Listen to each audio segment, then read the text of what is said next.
les va? ¿Cómo andan? Buenas noches para todos. Estamos arrancando con Poste Fijo, tercera edición de esta temporada aquí por la pantalla pública de los mendocinos por Canal Acequia en formato gala, porque estamos atravesando el torneo nacional de selecciones, porque la provincia se ha vestido de fiesta para recibir el capítulo 41 de este certamen que reúne, por supuesto, a los mejores combinados por cada provincia de la República Argentina. Con una Mendoza que ha arrancado bien y que juega en un ratito nada más su tercera fecha con Cuenca Carbonífera y con un torneo que va dejando algunas sorpresitas y varios temas para analizar, de equipos que aparecían como candidatos y no lo han sido en el comienzo, de elencos que han dado la sorpresa por su rendimiento y varios temas que seguramente vamos a desandar durante esta media hora.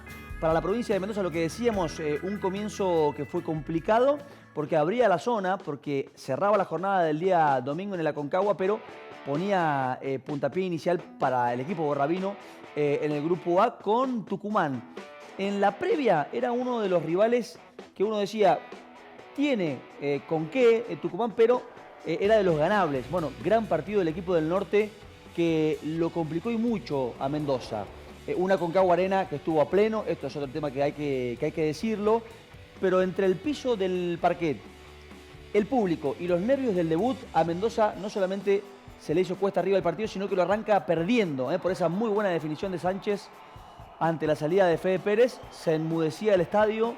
Mendoza, cuando mejor estaba en partido, se encuentra con esta definición en un ataque del equipo borrabino que termina en contragolpe y el gol. Acá Gallardo lo manda a Coltes a la cancha. Tucumán con 5 faltas y a falta de 1 minuto la infracción sobre el propio Coltes. Recuerden ustedes que la sexta infracción por tiempo ya es esto, tiro castigo, tiro libre sin barrera. Se hace cargo el capitán o el referente Diego Coltes, define muy bien cruzado y cuando menos lo merecía en el partido, Mendoza se va al descanso 1-1. Fue un comienzo complicado, decíamos, de mucho rigor de Tucumán que le planteó un partido físico. Y después en el complemento, que hay otra de Pérez realmente buena, del hombre de Talleres. Después en el complemento sí se vio la mejor versión de Mendoza, que sufrió con esta muy clara, que tapa ya de Lucía, que había reemplazado a Pérez en el arco, pero tuvo desacoples por ahí en la salida que permitieron, bueno, la llegada de Tucumán, que tuvo varias claras, incluso para ponerse en ventaja. No lo hizo y sí la jerarquía de Mendoza terminó marcando la diferencia. Tutu Díaz para González, y hay una gran definición del hombre que actúa en Italia, jugada elaborada, Manolito González conduce, Tutu Díaz asiste, hay un corte hacia el centro de González que de zurda da vuelta la historia. Muchos recambios, vamos a hablar enseguida nada más de lo que hace Gallardo, pero antes esto, Mescolati que quiere salir del fondo, Coltes agiliza con ese pase de Moto Giordanino para Barrera, de Barrera para Giordanino y la definición del jugador de Jockey, que lo grita con alma y vida, para él también un tanto importante por todo lo que la venía peleando para estar en la lista y en la mejor forma, y con esa definición se encaminó la victoria que fue realmente trabajada y muy complicada, porque en la previa lo decíamos, Tucumán era un rival a tener en cuenta, por supuesto, como cada adversario, pero en teoría iba a ser mucho más simple el desarrollo del partido. El planteo importante del conjunto tucumano, con presión bien alta, con un juego muy físico. De hecho, esto de llenarse de faltas en la primera etapa marca un poco la pauta de esto. Y también lo que tiene que ver con Mendoza y algunos errores propios, que esto es el principal adversario o el principal rival de la propia Borrabino, que se equivocó y mucho en varios temas. Primero, lo que tiene que ver con los desacoples en la salida. El tema del parquet también jugó un punto importante, pero se equivocó mucho en eso de querer gestar o de querer salir de manera limpia con un sistema que es el 4-0 ya clave de Gallardo o ABC de Gallardo. Y también acá hay un tema a tener en cuenta, esto de la rotación permanente, lo que es parte del manual de estilo del técnico de Mendoza, porque arrancó un cuarteto con experiencia, el de Martín Páez, Nicolás Páez, Diego Coltes y Marcelo Mescolati. A los 4 minutos ya el técnico había cambiado los 4 jugadores, había ingresado otro cuarteto. Y a los 3 minutos y medio volvió a cambiar a los 4 jugadores e ingresaron los 4 que quedaban. Es decir, que en 8 minutos, 9 casi, Mendoza había utilizado a los 12 futbolistas de campo. Después, por supuesto, el tema del arquero también tuvo la rotación. Es cierto que apela a esto, es un torneo larguísimo, se juega todos los días, son canchas grandes, tanto Aconcagua como Riboski son de dimensiones límite, 40 por 20, de las más grandes, y es verdad que al jugar todos los días, bueno, hay que dosificar las cargas, pero se rotó mucho, sobre todo en la primera parte, y en una de esas rotaciones, el cuarteto que no ingresó bien, el segundo, termina recibiendo el tanto que veíamos que ponía en ventaja a Tucumán. Otro tema que tiene que ver también con el tema de la rotación es que los cuartetos no se cambian. Coltes, Páez y Mescolati han jugado siempre juntos. Después le tocó el turno al cuarteto siguiente, el de Barrera, González y Fernández. Tampoco se movió. Y después el que quedaba, el de Sibeli, el de Nico Díaz, el de Moto Giordanino, tampoco cambió en el medio del partido. Es decir que para el técnico la conformación de estos tres cuartetos es inalterable, a menos que por ahí el partido lo pida, pero incluso estando abajo en el marcador, siguió con esto: rotación, pierna fresca y los cuartetos inalterables. Y en eso de tanto recambio y de tanto equipo largo estuvo la diferencia y el quiebre del partido en el complemento, porque Tucumán, con equipo más corto, no apeló tanto a la rotación, empezó a sentir el cansancio y ya no era igual el rigor físico y ya no era igual la presión. Ya tuvo que meterse un poquito más atrás en mitad de cancha, y acá arrancó a crecer Mendoza, que cuando tuvo el cuarteto inicial, el de la experiencia, el que mencionamos, el de los dos Páez, Coltes y Mescolati, hizo de la tenencia su arma y a partir de ahí empezó a mejorar. Es obviamente la primera prueba, el nerviosismo del debut, lo que complica estrenar como local con toda la gente, el marco de un estadio en el que estos jugadores no juegan, porque Aconcagua Arena se utiliza para partidos muy específicos y de este tipo de torneos. Después en la diaria los escenarios son otros, y por eso el tema parquet, que costó mucho. De hecho veíamos esa salida de Mescolati en el tercer gol, le queda atrás la pelota, se le frena, casi se la roban, después por supuesto con su jerarquía termina saliendo del paso y ahí inicia la jugada del tercer tanto, que iba a ser en definitiva el que iba a sentenciar la historia. Pero dejó algo de bullicio o algo de, rojo el borrador del técnico para trabajarlo de cara a lo que iba a ser el segundo partido, que vamos a repasar en un ratito nada más. Pero antes escuchamos a Marcelo Mescolati, clave por supuesto, capitán de este equipo, y también a Juan Pablo Giordanino, autor del tercer gol, que hablaron después del triunfo del debut ante Tucumán. Acaba de arrancar el campeonato, pero creo que es el mejor gol del torneo, ¿no? No sé si el mejor del torneo, no he podido ver mucho. Ustedes si han visto y así es, bueno. Creo que tampoco vimos mucho, pero... Bueno, si es así, feliz, pero más que nada por el equipo, que pudimos meter este primer partido, que todos sabemos que es un partido muy duro. Estamos en un estadio inmenso que, bueno, juegan siempre los nervios y gracias a Dios pudimos sacar un buen resultado. Duro debut. Durísimo, sí, pero sabemos que va a ser así todos los partidos. No nos sorprende a nosotros. Son todas selecciones, son todas con grandes jugadores y sabíamos que iba a ser así. Pero bueno, por suerte lo sacamos adelante. Sabemos que todos los partidos van a ser así que bueno, a esperar el que viene. ¿Cómo lo gritaste, no? Era para vos en lo personal importante. Sí, obviamente. Encima estaba medio enfermo, así que bueno, llego bien, pero bueno, nada, sí, me acordé de un montón de cosas en el gol de mi viejo, bueno, un montón de situaciones que me pasaron que, bueno, me pude deshogar con la gente que me había ido a ver allá.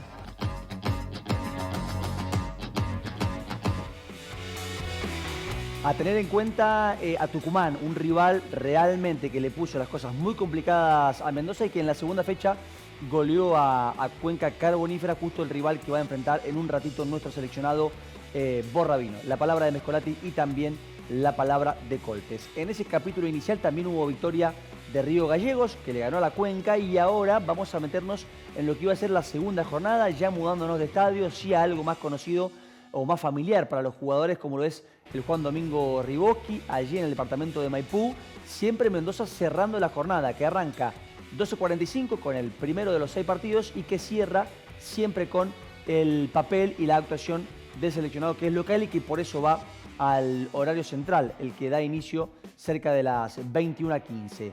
Con la tranquilidad de la victoria en el partido inaugural, bueno, ya el panorama cambió ante Río Gallegos. Esto fue anoche, un Río Gallegos que llegaba también como ganador a este segundo compromiso, y por eso el que ganaba quedaba muy bien parado pensando en el partido de vuelta. Fue comienzo furioso de Mendoza, que en 3 minutos ya lo ganaba 3-0. El primero de estos, Mescolati, hay una gran pared bien de fútbol de salón de Páez y de Coltes, y la definición de Nicolás, zurda, todo de primera, gran triangulación, y el tanto entonces de Páez para poner el primero. Algo similar al minuto lo hace Coltes, el 2-0, y figurita repetida, la pierde Sevilla en el fondo, se resbala, y el que aprovecha es Martín el Gordo Páez para poner. Desde el vestuario, prácticamente el partido sentenciado, lo ganaba Mendoza 3-0 en un abrir y cerrar de ojos. Y acá apareció lo mismo de la temática de los cambios de ayer.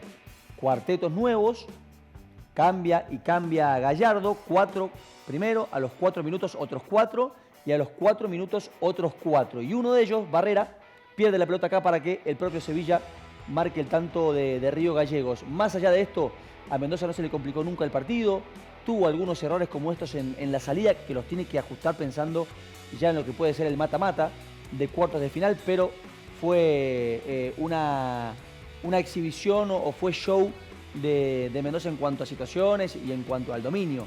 Más allá de que Río Gallegos estuvo en algún momento cerquita de ponerse en partido, no, la realidad es que el desarrollo del juego demostró otra cosa y después llegó el vendaval, porque acá está el gol de Tutu Díaz y Mendoza iba a ser de esto. De los errores de Río Gallegos, su principal virtud para salir rápido de contra y empezar a sentenciar una historia que terminó con el 7-2. Ahora Mendoza queda realmente bien parado, con puntaje ideal. Enseguida vamos a ver lo que falta y cómo está la tabla de posiciones. Fue debut para Agustín López, que acá mete un pase excepcional el arquero, que termina en el gol de Gastón Fernández. ¿Qué problema tiene qué lindo problema tiene con el tema de los arqueros Gallardo? Porque Fede Pérez y Agustín López, campeones del mundo en 2019 en Misiones. Y Juan de Lucía, el arquero de la última convocatoria argentina para los partidos con Brasil de Corbalán. Es decir, que tiene 3 arqueros de un nivel altísimo. Por ahora fue un tiempo para Pérez y un tiempo para De Lucía con Tucumán, y un tiempo para De Lucía y un tiempo para López ante Río Gallegos. Seguramente así será durante la primera ronda. Habrá que ver después qué hace el técnico pensando en cuartos, semifinal. No es una locura que por la paridad que hay en el nivel de los 3, también en cuartos, en semi y en final se haga esto de un tiempo y un tiempo. De hecho, en la Copa del Mundo de Misiones, Abeduto, el técnico de aquel momento de Argentina, ponía un tiempo a Federico Pérez y el complemento a Agustín López, y esto lo repitió también en la final. Veremos si Gallardo toma lo mismo pensando en lo que se le viene a la provincia de Mendoza, que queda muy bien parada. Recuerden ustedes, son 3 zonas de 4 equipos, juegan todos contra todos, y la cuarta fecha del grupo es el primero ante el cuarto transitorio. Es decir, hoy Mendoza, primero, estaría jugando la cuarta fecha ante la Cuenca, que es el último, mientras que Tucumán jugaría con Río Gallegos por ser segundos y terceros. Se completa allí el panorama de primera ronda y tenemos cuartos, semi y final. Todo esto, por supuesto, a un partido. Avanzan a playoff los primeros y segundos de cada grupo. Ahí tenés 6, primero y segundo de zona A, primero y segundo de zona B, primero y segundo de zona C, y los 2 mejores terceros para llegar a un total de 8 equipos que arman el cuadro de cuartos de final. El mejor de la tabla general hoy sería Mendoza con el octavo, segundo con séptimo, tercero con sexto y cuarto con quinto. La actividad seguirá en Riboski hasta el partido de cuartos de final, es decir, hoy tercera fecha, mañana cuarta fecha y ya el jueves los cuartos de final, viernes la instancia de semi y sábado la gran final. Ya se mudan nuevamente al Estadio Provincial Aconcagua Arena. Ayer, volviendo al tema de Mendoza, se vio la misma dinámica que manteníamos en esto de la rotación, y la diferencia en el marcador de arranque, esos 3 goles que consigue el cuarteto estelar para el técnico, el de Páez, Mescolati y Coltes, le permitió guardarlos. De hecho, no volvieron a jugar después durante todo el partido, porque la diferencia la mantuvo Mendoza durante el resto del juego, y por eso el técnico decidió preservarlos y que guarden justamente o dosifiquen las cargas, pensando en lo que ya serán seguramente cuartos, semifinal, con otra exigencia y ante un rival diferente. Y hablando de rivales, lo que mencionábamos un poco al principio, esto de equipos que llegaban por ahí como candidatos y que no han mostrado sus mejores versiones, y el título se lo lleva Comodoro Rivadavia. Para muchos el gran candidato, algunos incluso lo daban por encima de Mendoza, Bueno, de hecho acá en Poste Fijo, Diego Coltes hablando mencionó y lo ponderó como uno de los aspirantes al título. Debutó con derrota, después se acomodó con victoria en la jornada de ayer, pero no ha mostrado la mejor de sus versiones. El equipo del sur, que tiene nombres importantes como Matías Rima, el campeón del mundo, tiene la base de Flamengo, que viene de ser campeón a nivel nacional en el torneo que se disputó hace un par de meses en el sur, pero todavía no logran ensamblarlo como equipo. Y acá también hay un poco de esto para Mendoza, que ha tenido cambio de técnico, porque ahora está Gallardo en lugar de Corbalán, y todavía la idea, bueno, por supuesto que va a demorar que se termine adaptando. Tema bajas en Mendoza, un capítulo también aparte, lo hablábamos en la previa. Renzo Grasso no llegó, quedó eliminado con su Napoli en semifinales de la Serie A de Italia y lamentablemente es una de las ausencias de peso que tiene el equipo borrabino. Y la última, la de Gonzalo Pires, que se recuperó en tiempo récord de su desgarro, probó, estaba en condiciones de jugar y él, por no notarse con confianza o verse fino con la pelota, tomó la decisión de bajarse, lo cual también habla de un profesionalismo por parte de Pires importantísimo. Estas dos bajas le rompen o le cambian un poco la ecuación al técnico, porque Mendoza no tiene un poste natural, porque no tiene un Cusa, un Gallegos, un Giarrizo, un Sánchez, el chico de Jockey, y el 4-0, el sistema o el módulo que utiliza como cabecera, usa mucho esto, de jugadores versátiles, de otras características y no un poste definido de marca. Por ahora no ha tenido que lidiar con un pivot de experiencia, ni Tucumán ni Río Gallegos lo han hecho y le ha resultado bien.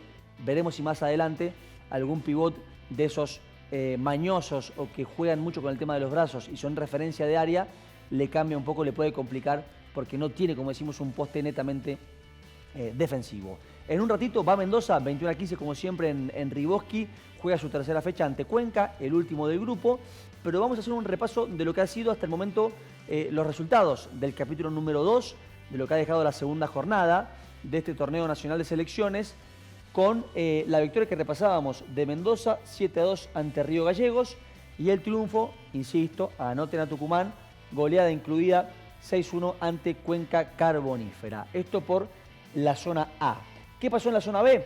La recuperación de Comodoro, 2-0 ante Posadas, y el empate de Metropolitana con Corrientes Interior, el equipo que dirige el mendocino Beto Lucero. Metropolitana Buenos Aires, un equipo candidato siempre, que se ha desarmado porque el grueso de sus equipos y de sus jugadores hoy militan en el futsal de AFA. Y la zona C tuvo la victoria de Río Grande 4-2 ante Puerto Deseado y el empate de Esquel 2-2 con San Espeña. ¿Cómo están los grupos? Jugadas 2 fechas, ¿cómo está la tabla? Recuerden, 2 puntos al equipo ganador y no 3, como pasa en el ámbito doméstico. A nivel nacional son solamente 2 puntos. Manda Mendoza con 4 en la zona A, 2 para Río Gallegos y 2 para Tucumán. Están jugando en este momento. De ahí sale quien puede ser posible escolta. La Cuenca cierra sin unidades y va con Mendoza. Si pierde, queda automáticamente eliminada. La zona B, pareja, 4 para Río Grande, 3 para Esquel, 1 para San Espeña. No tiene unidades Puerto Deseado. Y la zona C tiene a la Metro con 3 al igual que Corrientes, 2 para Comodoro, 1 para Posadas.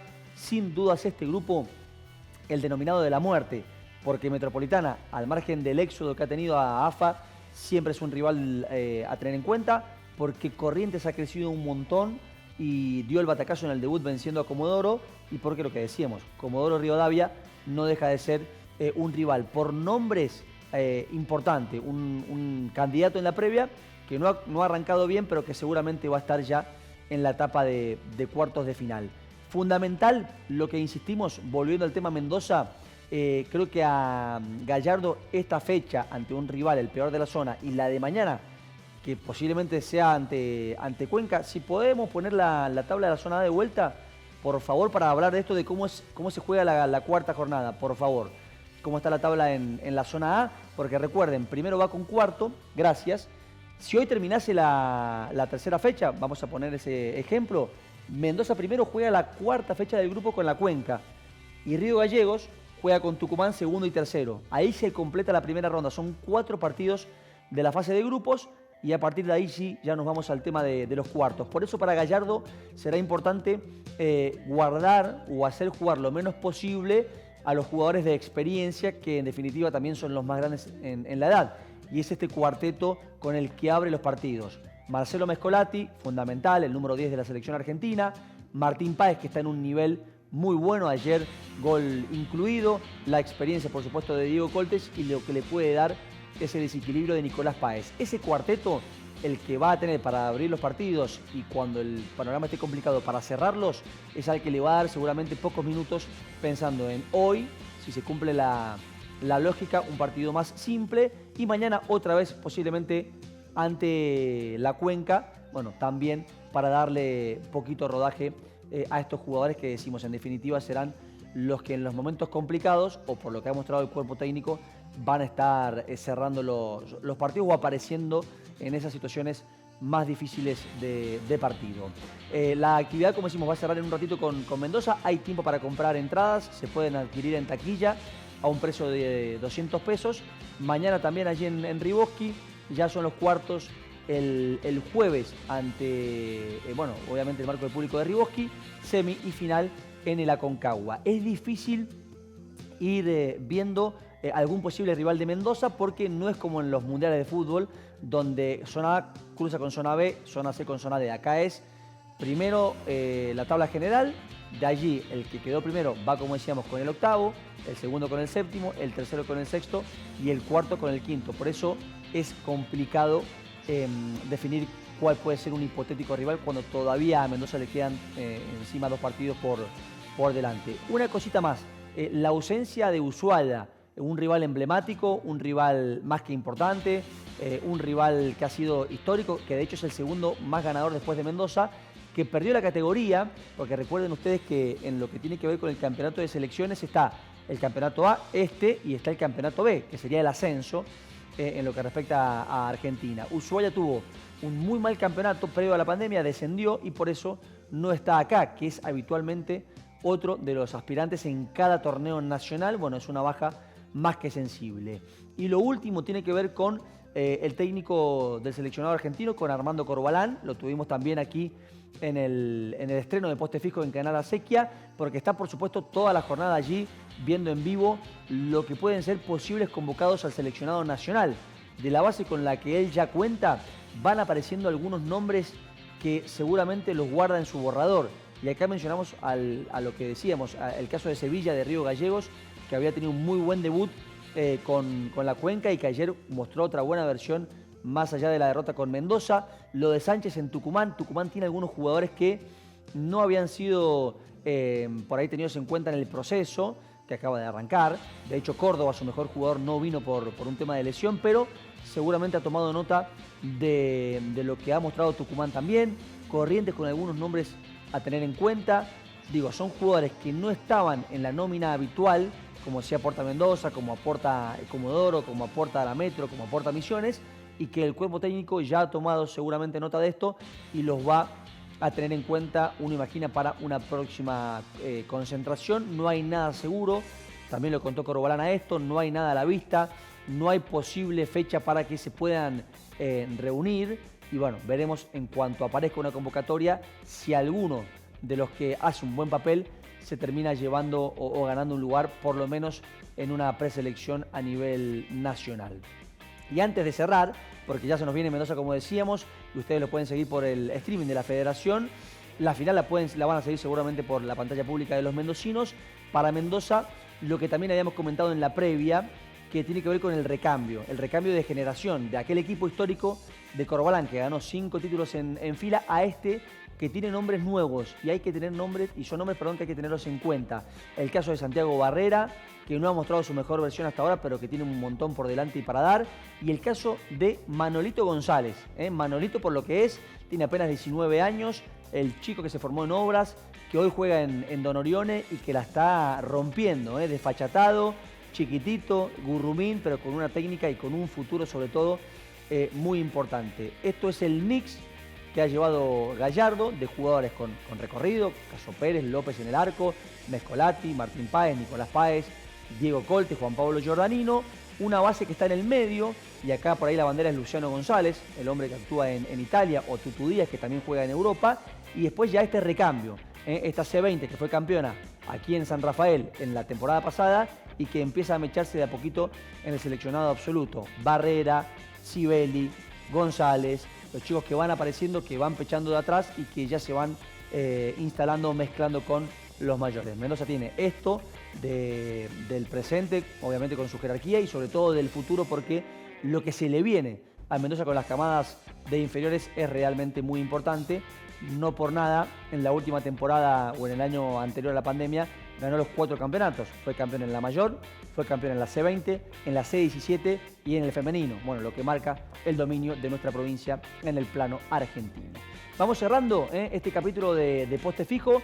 El martes que viene, por supuesto, habrá programa especial porque haremos un recorrido de todo lo que ha sido el torneo nacional de selecciones. Esperemos con Mendoza, no voy a decir la palabra porque ayer me retaron por el tema cábala, pero sí seguramente definiendo o aspirando a defender el campeonato. Vamos a pasar el partido el domingo aquí por la TV Pública. El resto de los encuentros, los 6 de cada jornada, los podés seguir por streaming porque se transmiten absolutamente todos los partidos del campeonato. Y el martes será programa y edición especial. Esperemos con un gran resultado para la provincia de Mendoza. Recuerden, y lo reiteramos, sigue la agenda en Riboski, juega Mendoza en un ratito nada más, cerrando este día martes. Miércoles será la tercera fecha. Jueves será la cuarta.